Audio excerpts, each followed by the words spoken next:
Hello everyone, welcome to my YouTube channel. इस video में हम पढ़ेंगे डिज़ाइन ऑफ कंप्रेशन मेंबर्स के बारे में।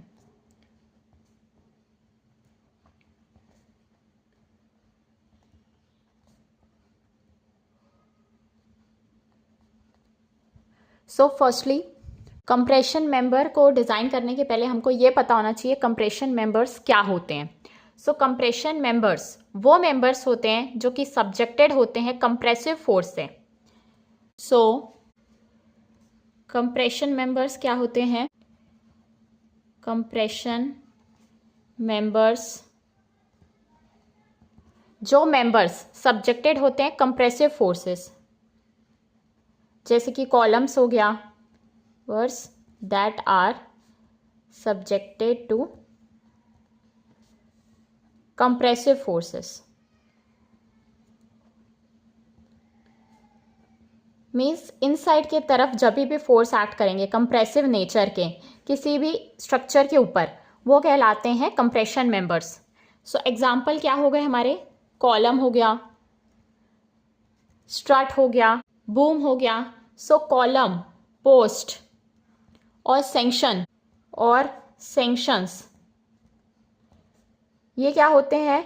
ये वर्टिकल कंप्रेशन मेंबर्स होते हैं बिल्डिंग में। जो कॉलम हम बनाते हैं जनरली बिल्डिंग्स में वो होते हैं। ये क्या हो गए? ये होते हैं vertical compression members in building. कई बार इनसे भी क्वेश्चन पूछा जाता है, स्मॉल टर्म्स जो इस चैप्टर से हैं। वर्टिकल कंप्रेशन मेंबर बिल्डिंग्स में वो हैं आपके कॉलम, पोस्ट और सेक्शन।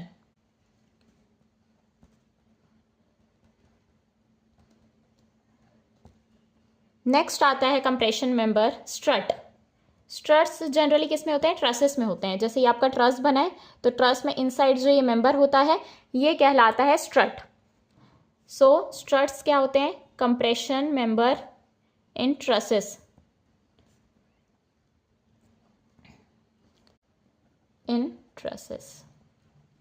नेक्स्ट बूम से भी पूछता है, बूम क्या होता है? बूम जो होता है वो जिप क्रेन होता है, जिब of crane which carries compression.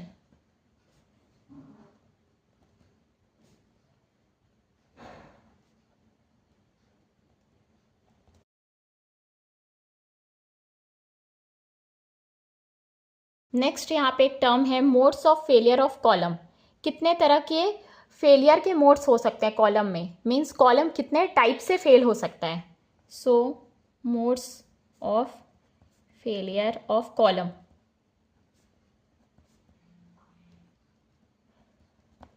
Column generally बहुत तरीके से फेल हो सकता है। जैसे कि आपका फर्स्ट हो गया स्क्वैशिंग, मीन्स कॉलम स्क्वैश हो गया और टॉप और बॉटम से। नेक्स्ट है लोकल बकलिंग, कॉलम बकल कर गया। नेक्स्ट है फ्लक्चरल बेंडिंग के वजह से कॉलम बकल कर गया। Flexural buckling, torsional buckling means torsion की वजह से जब कॉलम फेल होगा। नेक्स्ट है फ्लक्चरल टॉर्शनल, मीन्स फ्लक्चर भी हो रहा है और टॉर्शन भी हो रहा है, मीन्स ट्विस्टिंग। फ्लक्चरल टॉर्शनल बकलिंग ये जनरली अनसिमेट्रिकल सेक्शंस में होता है। स्क्वैशिंग में क्या होता है? कॉलम जनरली टॉप और बॉटम से स्क्वैश हो जाता है। लोकल बकलिंग में इस तरीके से बकल होता है कॉलम। और फ्लक्चरल बकलिंग में बेंडिंग की वजह से जब कॉलम का फेलियर होता है। टॉर्शनल मीन्स ट्विस्टिंग की वजह से जब कॉलम फेल होता है। Flexural torsional means bending plus torsion की वजह से जब कॉलम फेल होता है। बकलिंग क्या होता है? जनरली एक स्ट्रक्चरल फेलियर होता है। जब भी एक स्ट्रक्चर फेल होता है इंस्टेबिलिटी की वजह से, वो कहलाता है बकलिंग। ये कब होगा? जब जो लोड ऊपर से आएगा वो उसके क्रिटिकल लोड से ज़्यादा हो जाएगा। मीन्स जितना वो लोड कैरी कर सकता है उससे ज़्यादा अगर हम लोड अप्लाई कर देंगे कॉलम अपनी स्टेबिलिटी को लूज करेगा। उस वजह से बकलिंग होगा कॉलम के। बकलिंग की वजह से कॉलम फेल हो जाएगा। हमको अगर देखना है कि कॉलम कितना फेल हो सकता है हम एक टर्म से वो मेजर करते हैं। वो टर्म क्या होता है? Slenderness ratio. वो ये बताता है कि हमारे टेंडेंसी क्या है किसी भी मेंबर के बकल होने की। सो स्लेंडरनेस रेशियो किसके इक्वल होता है? Effective length by radius of gyration. So next आपको पता होना चाहिए स्लेंडरनेस रेशियो के बारे में।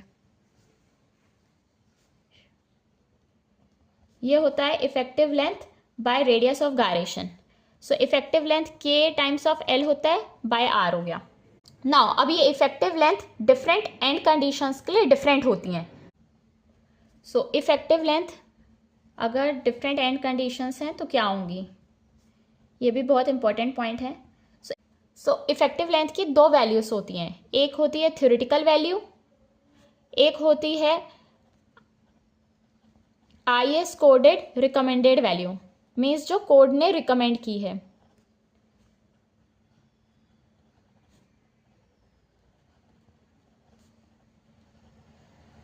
सो फर्स्ट केस हम देखेंगे जब दोनों एंड फिक्स्ड है, तो कॉलम किस तरीके से बकल होगा, इस तरीके से होगा। सो ये हो जाएगी उसकी इफेक्टिव लेंथ। सो इसकी जो थ्योरेटिकल वैल्यू होती है वो है 0.5 टाइम्स ऑफ L और IS कोडल वैल्यू होती है 0.65 टाइम्स ऑफ L। और अगर इसको हम स्टेटमेंट के फॉर्म में लिखेंगे तो कैसे होगा? रिस्ट्रेंट अगेंस्ट रोटेशन और ट्रांसलेशन। रोटेशन भी यहाँ पे नहीं हो पाएगा, रिस्ट्रेंट यानी कि रोक देना, रेस्ट्रेंट है ये। सो ये इसमें ना तो रोटेट हो पाएगा ना तो डिफ्लेक्ट हो पाएगा।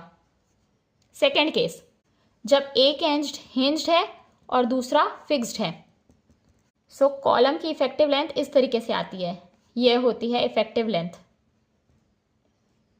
थ्योरेटिकल वैल्यू है 0.707 L और L/√2 और IS कोडल वैल्यू होती है 0.8 times of L। Next case है जब दोनों एंड हिंज्ड रहेंगे।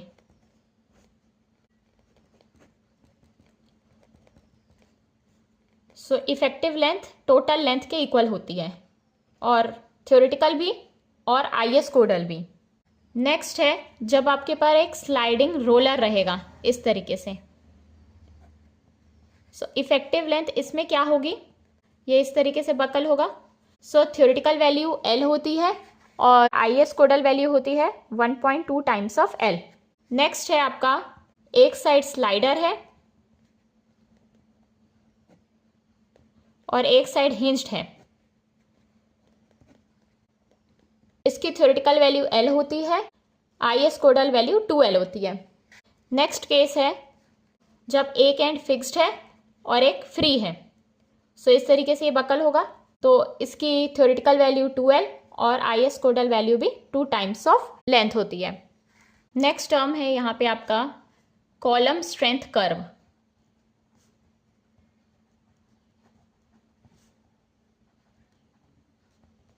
सो जनरली जो स्ट्रेंथ होती है कॉलम की वो हम एनालाइज करते हैं यूलर्स बकलिंग क्राइटेरिया से। So generally the strength of column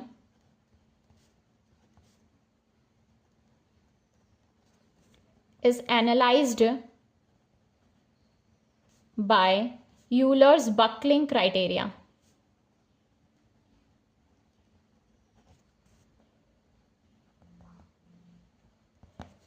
so इसमें क्या है, इसमें एक टर्म है क्रिटिकल लोड का which is PCR which is equals to pi square EI minimum by L square.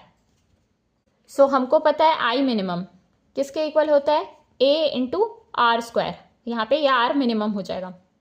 सो इसको हम यहाँ पुट करेंगे। नाउ लोड ये हो गया, तो क्रिटिकल स्ट्रेस FCR किसके इक्वल हो जाएगा, क्रिटिकल लोड बाय एरिया के। So PCR by A।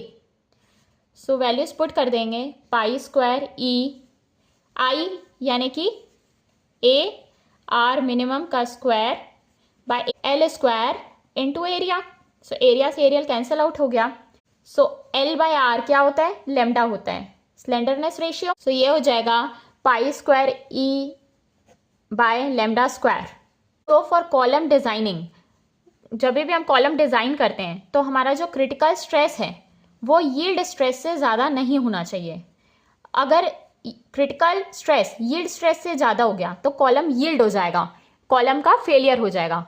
सो कभी भी क्रिटिकल स्ट्रेस यील्ड स्ट्रेस से ज़्यादा नहीं होना चाहिए। ना जैसे कि अभी हमने बकलिंग के बारे में पढ़ा। सो बकलिंग जो होती है वो बहुत सारे फैक्टर्स पे डिपेंड करती है कि जो कॉलम है वो किस किस वजह से फेल हो सकता है। सो अकॉर्डिंग टू IS 800 2007 जो बकलिंग होती है स्टील स्ट्रक्चर्स की,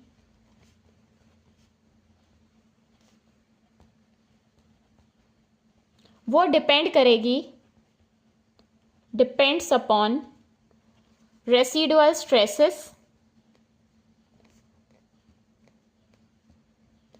जो स्ट्रेस बचे हुए रहते हैं उनके वजह से, एक्सीडेंशियल एक्सेंट्रिसिटी, जो अचानक से कभी भी लोड आ जाता है सो उस वजह से एक्सेंट्रिसिटी क्रिएट होगी, सो उस वजह से बकलिंग हो जाएगी स्टील स्ट्रक्चर की। और कभी लोडिंग कंडीशंस अनफेवरेबल होंगी, उस वजह से भी बकलिंग हो सकता है। सो कई फैक्टर्स हैं जो बकल कर सकते हैं किसी भी कॉलम को, इसीलिए हमने एक बकलिंग क्लास डिफाइन की है ताकि हम एनालाइज कर सकें स्टील कॉलम को। Therefore certain buckling class are defined and used for analysis of steel column.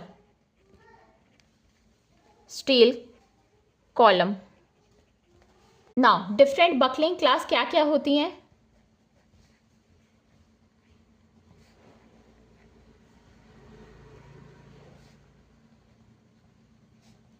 सो ये हमारे 4 क्लास में क्लासिफाइड है, class A, class B, class C और क्लास D। सो पहला हो गया आपका क्लास A। क्लास A में कोई भी इम्परफेक्शंस नहीं होती। सो जब कोई भी इम्परफेक्शन नहीं है सो वो कहलाएगा क्लास A। क्लास B जब स्मॉल यानी कि छोटी इम्परफेक्शंस होंगी, मीन्स थोड़ी बहुत इम्परफेक्शंस रहेंगी, तो वो क्लास B कहलाएगी। नेक्स्ट है क्लास C, जब थोड़ी सी ज़्यादा इम्परफेक्शन होंगी, मीन्स स्लाइटली मोर इम्परफेक्शंस।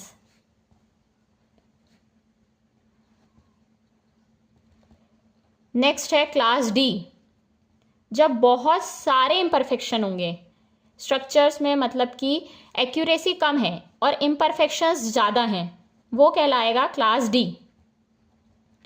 सो ये सब क्लास के इम्परफेक्शन जो है वो डिफाइन करता है एक फैक्टर जो कि होता है इम्परफेक्शन फैक्टर, वो है अल्फा।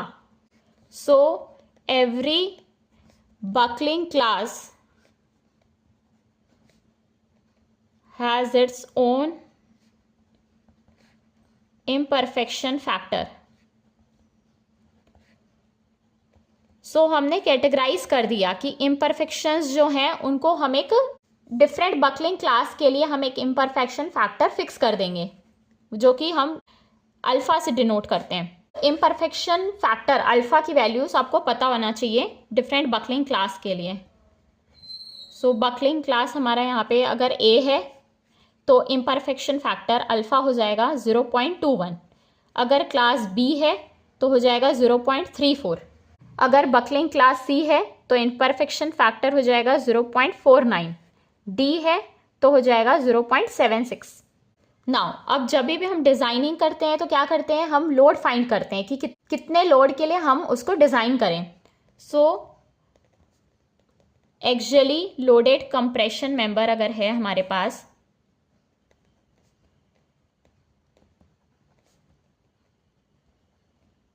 सो उसमें हम डिज़ाइन कंप्रेसिव लोड कैसे फाइंड करेंगे।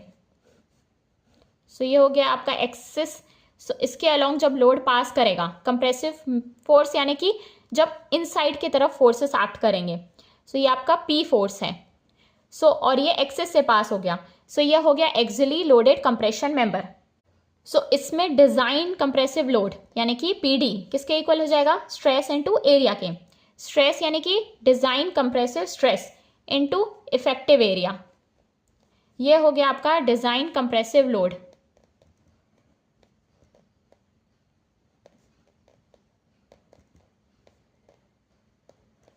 ये है डिज़ाइन कंप्रेसिव स्ट्रेस।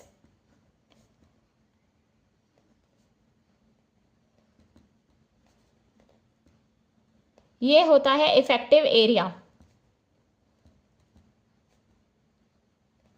नाउ जो डिज़ाइन कंप्रेसिव स्ट्रेस होता है इसको हम फाइंड करते हैं यूजिंग पेरी रॉबर्टसन अप्रोच। सो इसमें क्या होता है, FCD हम कैसे फाइंड करते हैं, ये किसके इक्वल होता है, स्ट्रेस रिडक्शन फैक्टर यानी कि Sai into FY by gamma M0, ये होता है स्ट्रेस रिडक्शन फैक्टर।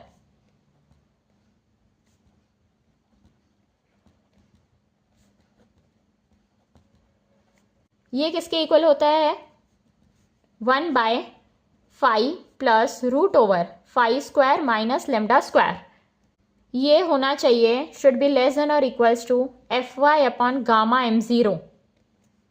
नाउ ये जो 5 है वो किससे गिवन होता है, 5 is equals to here 5 is equals to 0.5 into 1 plus alpha यानी कि इम्परफेक्शन फैक्टर बकलिंग क्लास के लिए इंटू लेमडा यानी कि slenderness ratio minus 0.2 plus lambda का स्क्वायर। सो हम फर्स्टली ये फाइंड करेंगे, फिर उसको यहाँ पे पुट करेंगे, फिर ये इस वैल्यू को स्ट्रेस रिडक्शन फैक्टर की वैल्यू को इसमें पुट कर लेंगे तो हमारी आ जाएगी डिज़ाइन कंप्रेसिव स्ट्रेस की वैल्यू। सो जनरली ये डिज़ाइन में काम आता है, मगर कभी कभी हमको ये पता होना चाहिए कि डिज़ाइन किस तरीके से प्रोसीड होती है, मीन्स किस पे डिपेंड करती है, और रफ आइडिया हमको होना चाहिए। यहाँ पे जो स्लेंडरनेस रेशियो होता है यानी कि लेमडा, वो होता है root over FY by FCR यानी कि yield stress by critical stress, और गामा M0 होता है 1.1 के इक्वल। नाउ हमारे पास कुछ इंपॉर्टेंट स्टेप्स हैं डिज़ाइन ऑफ कंप्रेशन मेंबर्स के लिए। जब भी हमको कंप्रेशन मेंबर को डिज़ाइन करना है, हमारे पास क्या क्या इंपॉर्टेंट पॉइंट्स होना चाहिए, जैसे कि फर्स्ट है, सबसे पहले हम स्ट्रेस को एज्यूम करेंगे, डिज़ाइन स्ट्रेस को। लोड हमारे पास गिवन होगा तो हम क्या करेंगे, स्ट्रेस को एज्यूम कर लेंगे। उसके बाद हमारा कौन सा सेक्शन है हम वो देखेंगे। अगर रोल्ड बीम सेक्शन है तो स्लेंडरनेस रेशियो जो वेरी करेगी वो होगी 70 to 90। सो डिज़ाइन स्ट्रेस हम कितनी ले सकते हैं, 135 न्यूटन पर mm²। अगर एंगल स्ट्रट है स्लेंडरनेस रेशियो वेरी करेगी 110 to 130। उसकी डिज़ाइन स्ट्रेस को हम 90 न्यूटन पर mm² मान लेंगे। फिर अगर हमारे पास कंप्रेशन मेंबर्स हैं जो कि हैवी लोड्स को कैरी करेंगे, मींस लार्ज लोड को, उसका जो स्लेंडरनेस रेशियो है वो बहुत छोटा हो जाएगा। उसके लिए जो डिज़ाइन स्ट्रेस है वो हो जाएगी 200 न्यूटन पर mm²। अभी हमने स्ट्रेस को एज्यूम किया और लोड हमारे को गिवन रहता है कि इस लोड के लिए हमको डिज़ाइन करना है। अब हम एरिया फाइंड कर लेंगे, इफेक्टिव सेक्शनल एरिया। एरिया किसके इक्वल हो जाएगा, लोड बाय स्ट्रेस। ये हो जाएगा PD बाय FCD, जहाँ पे PD जो है वो फैक्टर्ड लोड है न्यूटन में और FCD डिज़ाइन स्ट्रेस है न्यूटन पर mm² में। फिर उसके बाद एक हम सेक्शन सिलेक्ट करेंगे इफेक्टिव एरिया के अकॉर्डिंग। उसके बाद हम R मिनिमम फाइंड करेंगे, रेडियस ऑफ गायरेशन। फिर उसके बाद हम इफेक्टिव लेंथ फाइंड करेंगे और slenderness ratio. Effective length find करने के बाद इफेक्टिव लेंथ फाइंड करेंगे, फिर इन दोनों की मदद से हम स्लेंडरनेस रेशियो फाइंड कर लेंगे, जो कि किसके इक्वल होता है, effective length by radius of gyration के। फिर ये आ जाएगा हमारे पास। फिर हम डिज़ाइन स्ट्रेस को फाइंड करेंगे, फिर उसके बाद हम कैलकुलेट करेंगे कैपेसिटी ऑफ सेक्शन। तो हम सेक्शन को रिवाइज करेंगे अगर PC लेस देन PD के इक्वल हो गया। क्रिटिकल लोड अगर फैक्टर्ड लोड से कम हो गया तो सेक्शन को रिवाइज करेंगे। नेक्स्ट हमारा जो कंप्रेशन मेंबर है वो है एंगल स्ट्रट। अब हम पढ़ेंगे डिज़ाइन ऑफ एंगल स्ट्रट के बारे में।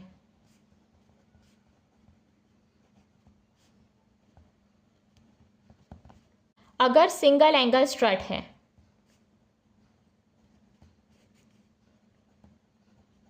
मतलब कि जब भी कंप्रेशन होगा सिंगल एंगल्स में, वो कैसे ट्रांसफ़र होगा, या तो कॉन्सेंट्रिकली ट्रांसफर्ड होगा या eccentrically.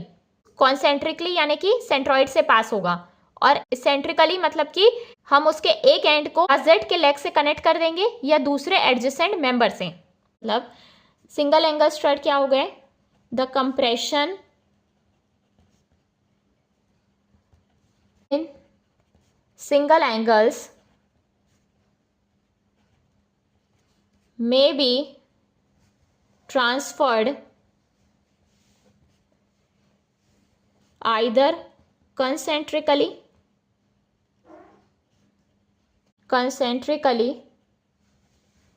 to its centroid through end gadget के एंड से,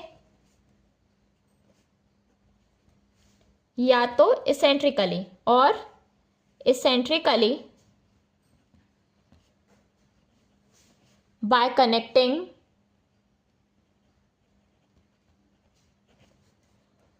one of its leg to a gusset or adjacent member.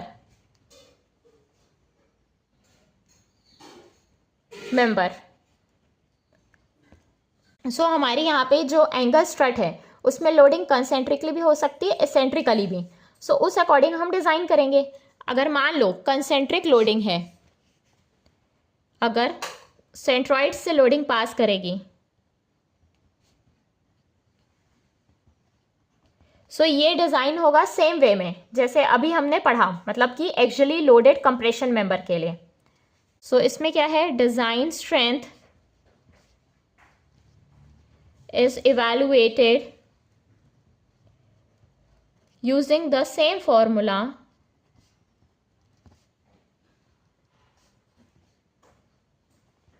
as in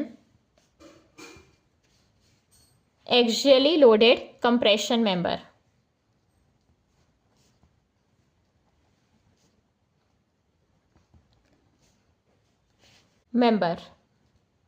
सो इसका हमने फॉर्मूला क्या पढ़ा, F C D equals to F Y by gamma M zero into phi plus root over phi minus lambda square should be less than और equals to F Y by gamma M zero, अगर concentric loading है. Next, अगर eccentric loading है, so इसका जो designing है वो थोड़ा सा चेंज है. कंसेंट्रिक लोडिंग में क्या होता है, ये आपका स्ट्रट है, एंगल स्ट्रट, तो इसमें जो ये एक्सिस है, एक्सिस के थ्रू लोड पास होता है. सो ये कहलाता है कंसेंट्रिक लोडिंग. नेक्स्ट है एसेंट्रिक लोडिंग. सो मान लीजिए ये आपका एंगल स्ट्रट है और यहाँ पे लोड इस एसेंट्रिसिटी ई में एक्ट करेगा, तो ये जो एक्सिस है इसके अलाउंग क्या होगा, लोडिंग तो आएगी प्लस बेंडिंग का इफेक्ट भी आएगा. अगर लोड ई एसेंट्रिसिटी से एक्ट करेगा सो ये यहाँ पे बेंडिंग प्रोड्यूस करेगा एक्सिस के अलाउंग. सो इस वजह से क्या होगा, एसेंट्रिक लोडिंग होगी यहाँ पे जब, तब हम कैसे डिज़ाइन करेंगे. सो इसमें जो डिज़ाइन स्ट्रेंथ है वो बेस्ड होगी हमारी इक्विवेलेंट स्लेंडरनेस रेशियो. मीन्स इसके वजह से, एसेंट्रिसिटी की वजह से क्या होगा, जो स्लेंडरनेस रेशियो है वो चेंज हो जाएगा. सो यहाँ पे एक स्लेंडरनेस रेशियो होगा जो कि इक्विवेलेंट स्लेंडरनेस रेशियो होता है, जो कि लेमडा ई है. सो ये डिपेंड करेगा हमारे कॉन्स्टेंट्स पे. ये होता है root over K1 plus K2 lambda V का square plus K3 lambda phi का स्क्वायर, जहाँ पे K1, K2, K3 डिपेंड करेंगे एंड कंडीशंस पे. सो K1, K2 और K3 depends on end condition. End condition means क्या हुआ, जैसे हम पढ़ते हैं one end fixed, one end hinged. So यहाँ पे K1, K2 end condition. So end condition कैसे होती हैं वो मैं अभी आपको बताऊंगी नेक्स्ट. पहले मैं आपको ये बता देती हूँ लेमडा वी क्या होता है और लेमडा फाई क्या होगा यहाँ पे. सो लेमडा वी हो जाता है L by R V by epsilon root over pi square E by 250, और लेमडा फाई हो जाता है यहाँ पे B1 plus B2 by 2T by epsilon E root over pi square E by 250. यहाँ पे RVV जो है वो है radius of gyration minor axis के अलाउंग, और L जो है वो सेंटर टू सेंटर लेंथ है सपोर्टिंग मेंबर का, और B1, B2 विड्थ होते हैं two legs of the angle के. T thickness of the leg होता है, और epsilon E yield stress ratio होता है। सो एप्सिलॉन ई क्या होता है, √250/Fy। Now K1, K2, K3 की वैल्यू हम डिस्कस कर लेते हैं डिफरेंट एंड कंडीशंस के according. Number of bolts at each end connection.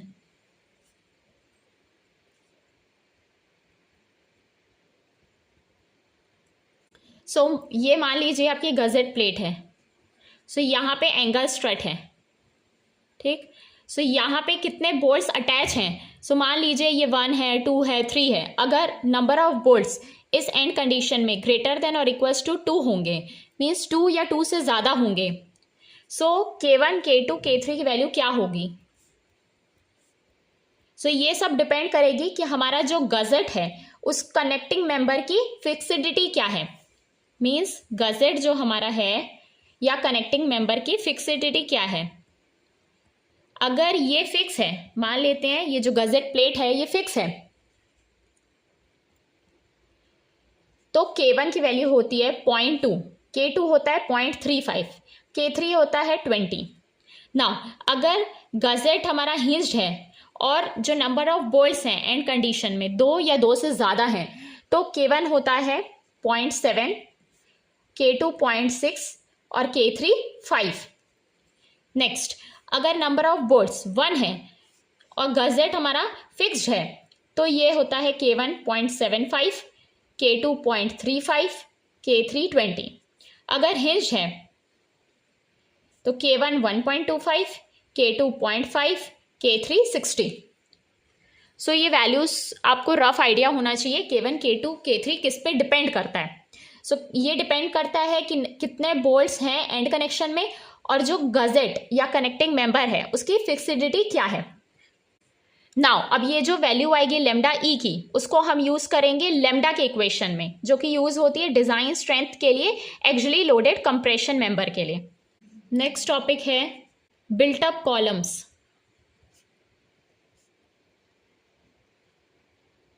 So built up columns क्या होते हैं, ये वो कंप्रेशन मेंबर्स होते हैं जो कि 2 और 2 से ज़्यादा स्ट्रक्चरल एलिमेंट्स से बने होते हैं, जैसे कि चैनल, एंगल और आई सेक्शन। जब 2 या 2 से ज़्यादा को एक साथ कनेक्ट कर लेंगे लेसिंग और बैटन प्लेट्स के द्वारा ताकि वो एक सिंगल यूनिट एक्ट करें, वो कहलाते हैं built up columns. So it is a compression member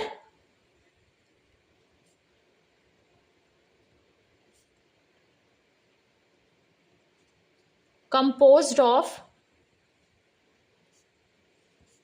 2 or more structural elements।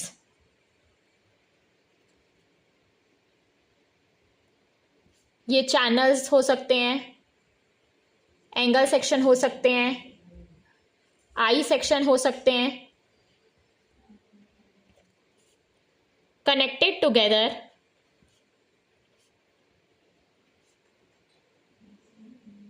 Using lacing और बैटन प्लेट्स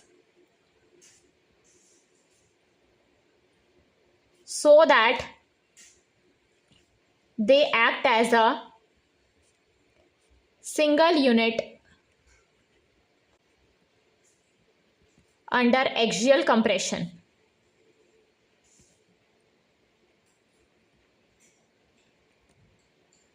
मान लेते हैं ये आपका आई सेक्शन है, इसमें हम फ्लेंज बनाएंगे, वेब बनाएंगे, फिर फ्लेंज बनाएंगे, फिर ये दूसरा आई सेक्शन है। सो जब हम इन दोनों को ज्वाइंट करेंगे इस तरीके से, सो ये कहलाता है बिल्ट अप कॉलम। नेक्स्ट है लेसिंग। सो लेसिंग और बैटन्स क्या होते हैं जो हम यूज़ करते हैं बिल्ट अप कॉलम बनाने के लिए। सो लेसिंग एक रोल्ड स्टील फ्लैट्स होते हैं या एंगल्स होते हैं।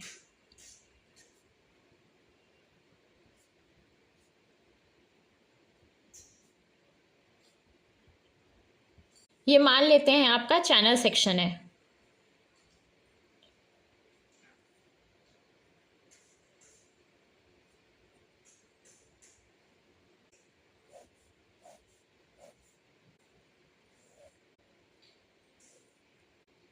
सो ये हो गया आपका इसको जब हम कनेक्ट करेंगे इस तरीके से, इंटरसेक्ट करेंगे, जब ये दोनों एक दूसरे के ऊपर इंटरसेक्ट होंगी,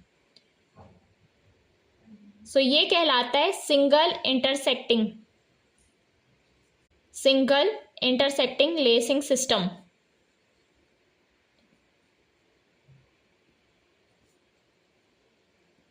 जब यहाँ पे ये मेंबर और ये मेंबर एक दूसरे से इंटरसेक्ट करेंगे, ये कहलाएगा single intersecting lacing system. Now अब जब ये इंटरसेक्ट नहीं करेंगे, मीन्स इस तरीके से ये कनेक्टेड होंगे, ये इस तरीके से, नेक्स्ट लेसिंग इस तरीके से, नेक्स्ट इस तरीके से, सो ये कहलाएगा single non intersecting lacing system.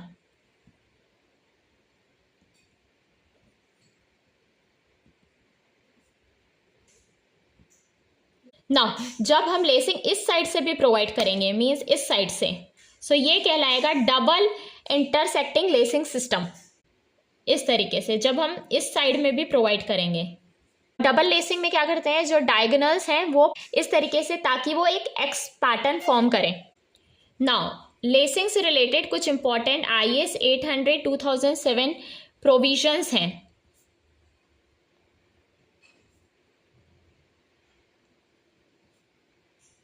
उसको हम डिस्कस कर लेते हैं।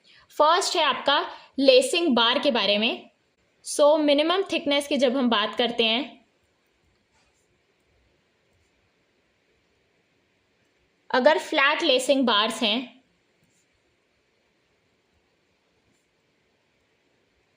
सो इसकी थिकनेस होनी चाहिए ग्रेटर देन और equals to 1/40 of effective length.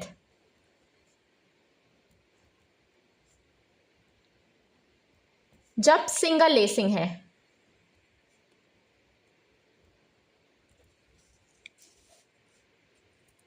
मतलब कि जो मिनिमम थिकनेस है वो 1/40 ऑफ इफेक्टिव लेंथ से कम नहीं होनी चाहिए। नाउ जब डबल लेसिंग की बात करेंगे तो ये होनी चाहिए ग्रेटर देन और equals to 1/60 of effective length.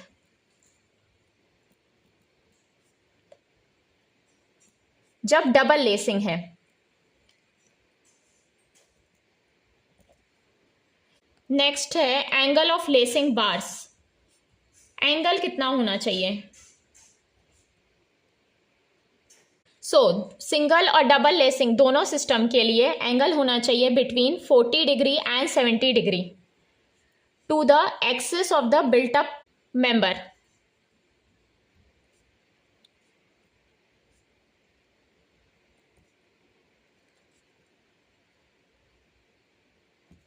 Next force in lacing. किस तरीके का फोर्स लेसिंग में रहता है? सो लेसिंग को हमको किस तरीके से डिजाइन करना है? So lacing should be design to resist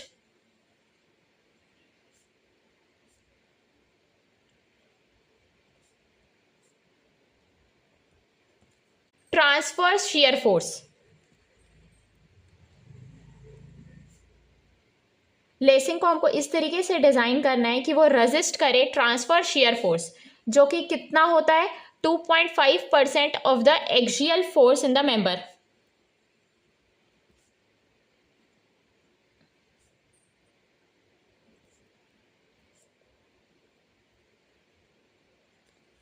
सो इस तरीके से जब ट्रांसफर शियर फोर्स आएगा लेसिंग में, सो लेसिंग को हमको इस तरीके से डिजाइन करना है कि ये 2.5% ऑफ द एक्सियल फोर्स जो मेंबर में आएगा, ये एक्सियल फोर्स उसको रेजिस्ट कर पाए। ये होता है ट्रांसफर शियर फोर्स, ये होता है एक्सियल फोर्स। सो लेसिंग इस तरीके से डिजाइन करनी है कि हम ट्रांसफर शियर फोर्स को रेजिस्ट कर पाए, जो कि है 2.5% of the axial force in the member. Next क्या है, जब हम लेसिंग प्रोवाइड करते हैं तो ये इस तरीके से बेंड भी हो सकती है। बेंडिंग मीन्स क्या, ये इस तरीके से ये बकल भी हो सकती है लेसिंग। सो इसको अवॉइड करने के लिए हमने स्लेंडरनेस रेशियो भी फिक्स किया है, कितना होना चाहिए। सो नेक्स्ट है स्लेंडरनेस रेशियो, यानी कि KL/R फॉर लेसिंग बार। सो ये 145 से ज़्यादा नहीं होना चाहिए। should not exceed 145. सो यहाँ पे R होता है T/√12 फ्लैट्स के लिए, और T जो है वो है thickness eight flats,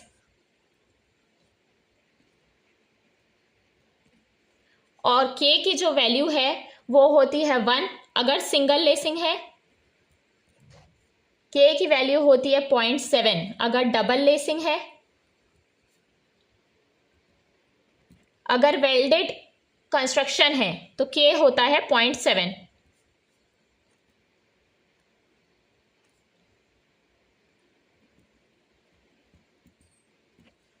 next topic है बैटन।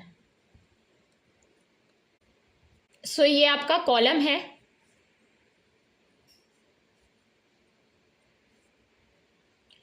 इसको जब हम कनेक्ट करेंगे प्लेट्स के द्वारा इस तरीके से, ये कहलाता है बैटन। ये एक टाइप का फ्लैट प्लेट है, ये इंडिविजुअल कंपोनेंट्स को कनेक्ट करता है कंप्रेशन मेंबर के, ताकि ये as a single unit act करें। इससे हम एक रिक्वायर्ड डिस्टेंस भी मेंटेन कर सकते हैं। Batten is a flat plate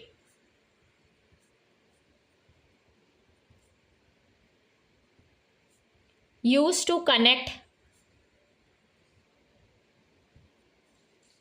individual components of a built-up compression member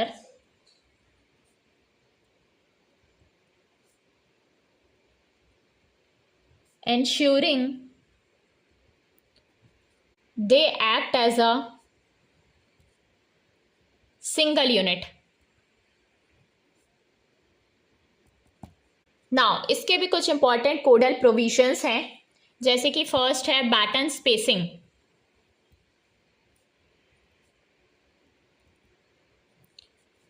इन दोनों के बीच का डिस्टेंस कितना होना चाहिए? Distance should be less then 50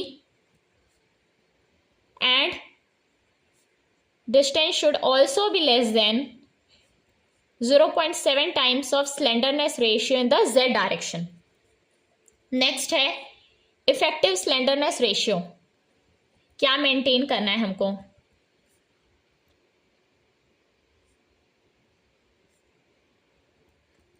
ये होती है 1.1 times of maximum actual slenderness ratio of column.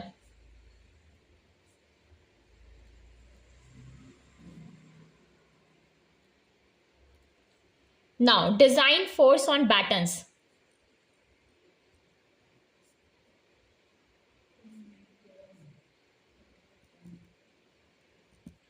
Batten is designed to resist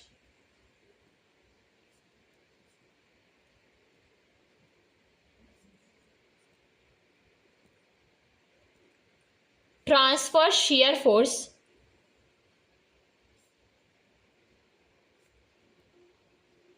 equals to 2.5% of the total axial force.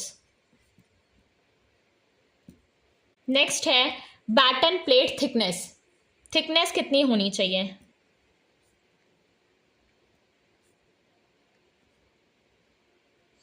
ये should not be less than 1/50 of distance between their centers.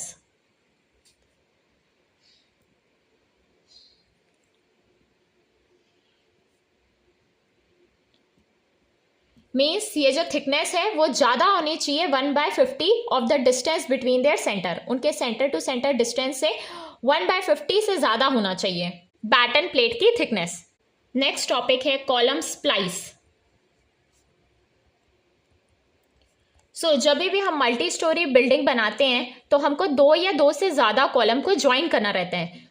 उसको हम join करते हैं ताकि उसकी length बढ़ जाए column की, वो कहलाता है कॉलम स्प्लाइस। जैसे कि ये है आपका एक कॉलम, ये है आपका दूसरा कॉलम। इसको हम कनेक्ट करते हैं कॉलम स्प्लाइस से। क्या होगा, एक हम बहुत लंबा कॉलम डिज़ाइन नहीं कर सकते, यानी कि मैन्युफैक्चर नहीं कर सकते एक ही साथ, इसीलिए हम उसको पार्ट बाय पार्ट बनाते हैं कॉलम को, फिर उसको ज्वाइन करते हैं। सो ये जो ज्वाइनिंग होती है ये की जाती है कॉलम स्प्लाइस के द्वारा। So for multi storey building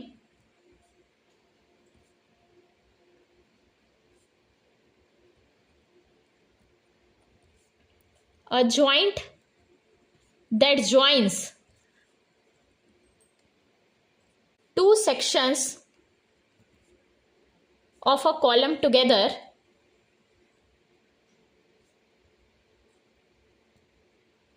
extending its length, ताकि इसकी लेंथ बढ़ पाए, is known as column splice.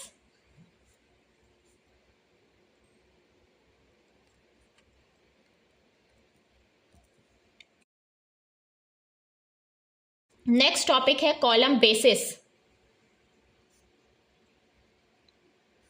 So column के ऊपर जो भी लोड आता है वो ट्रांसफर होता है कॉलम बेस के द्वारा। सो कॉलम बेस क्या करते हैं, ट्रांसमिट करते हैं कॉलम के लोड को, और ये ट्रांसमिट करता है फाउंडेशन में, कंक्रीट या मैसनरी के फाउंडेशन ब्लॉक्स में वाइडर एरिया में कॉलम बेस लोड को ट्रांसफर करते हैं। सो ये जो कॉलम बेसिस होते हैं ये जनरली टू टाइप्स के होते हैं। फर्स्ट है स्लैब बेस, सेकेंड होता है गजेटेड बेस। ये है आपका कॉलम। सो इसके ऊपर से जो लोड आएगा ये इस तरीके से नीचे ट्रांसफर होगा। ये कहलाता है slab base. So column basis transmits the column load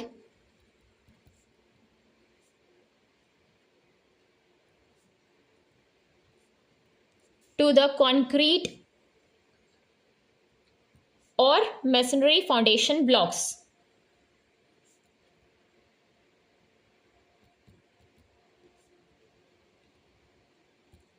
The column base spreads the load on wider area.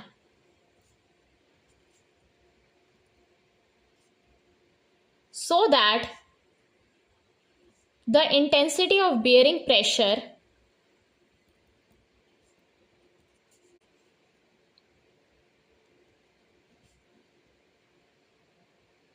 on the foundation block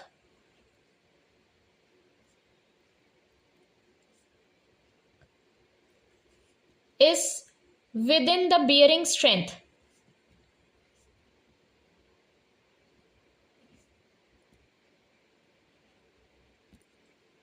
There are two types of column bases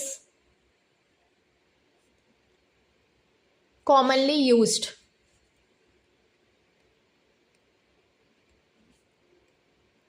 first है slab base,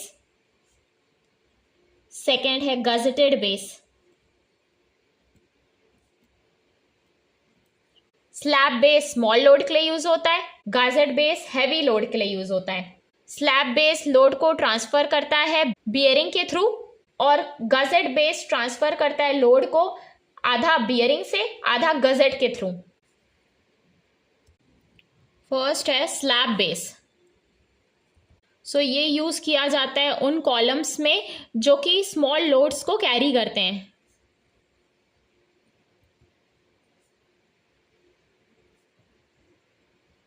सो इसमें क्या होता है, column कैसे connected होता है, column is connected to the base plate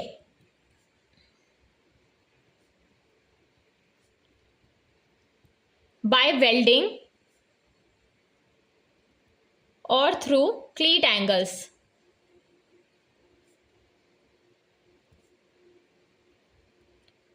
load transfer होता है बियरिंग की वजह से।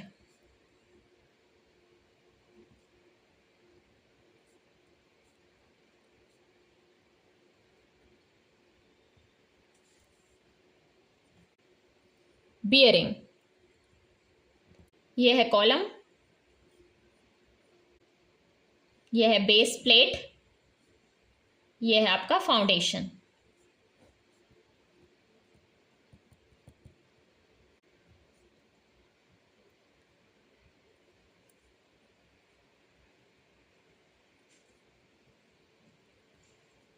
सेकेंड है गजेटेड बेस। सो ये हम यूज करते हैं जब कॉलम हैवी लोड को कैरी करते हैं, column carrying heavy loads. So gazetted bases are used. Column is connected to the base plate by gusset.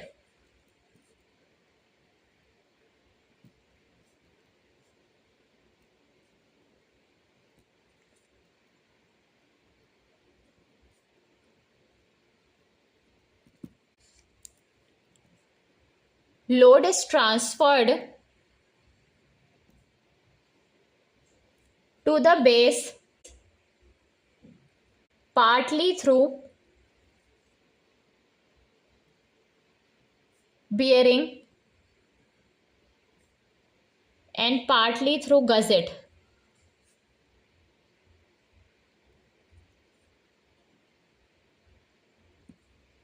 सो ये हो गया कॉलम, ये गजेट प्लेट कनेक्ट होगी, उसके बाद लोड ट्रांसफर होगा फाउंडेशन में।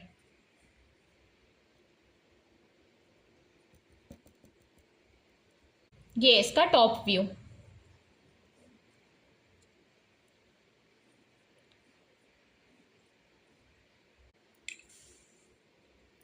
ये होता है गजेटेड बेस।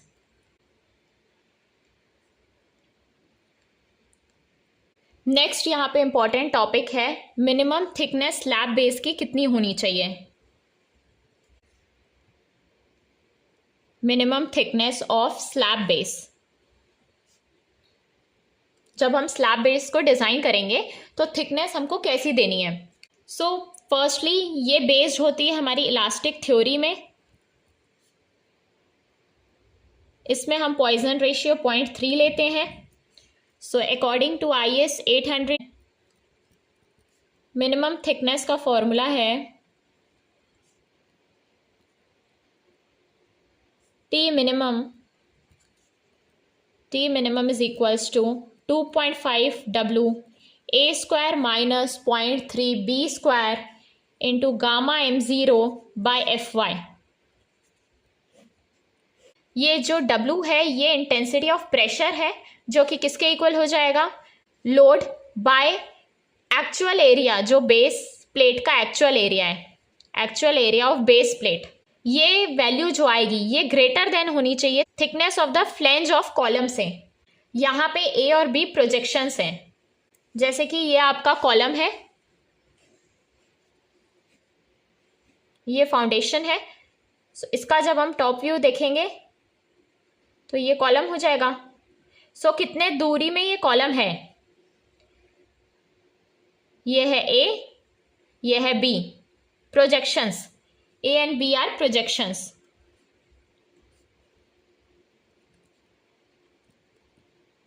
गामा m0 की वैल्यू होती है 1.1।